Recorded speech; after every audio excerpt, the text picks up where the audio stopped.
It's quite abrupt. Bird, my goodness. Well, did you see how close that was? Yeah, that was actually. It's actually not difficult for a pilot to learn about wildlife. Most pilots would not fly through a large thunderstorm, so why would we fly through a flock of birds? If we know there's a thunderstorm and we're taught to understand it and to avoid it, why are we not taught to understand the wildlife which is there and we're being told about, and to also avoid it or to carry out necessary mitigation?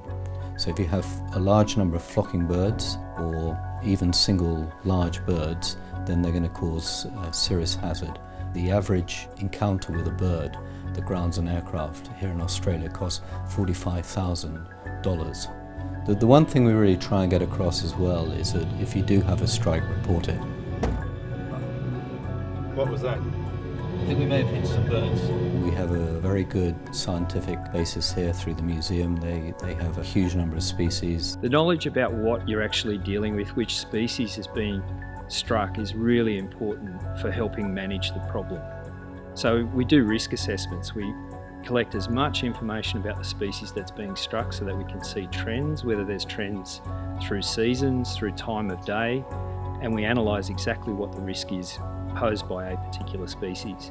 We rank our species and we try to understand which are the high level risks, the moderate level risks and the low level risks. For instance, some birds will take off when they're disturbed into the wind, other birds will take off downwind. And if you understand the differences, you can therefore push the birds away from the critical aircraft movement areas in a more disciplined and directed way.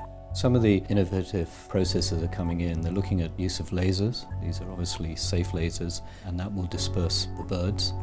Avian radar. To buy a full avian radar can be quite expensive, but to buy off-the-shelf marine radar, which can then be converted, is relatively cheap. When it comes to aeroplanes, then one of the things we try and teach people is to keep the speed low, below 10,000 feet, and indeed it's mandated in Canada that it should be 250 below 10,000 feet. So the higher the speed, the higher will be the impact and the damage to the aircraft. The other thing is that if you actually are doing high speeds, say 300 knots, below 10,000 feet, you will be outside the certification for the aircraft. Somebody that has even a basic training can give a lot of information. You know, if they're there with the radio and they see activity, they can at least warn the people before they take off or land. And then again, if they receive that training during their PPL or CPL, then hopefully they'll follow that as they would do with weather, and therefore we can avoid some of these strikes.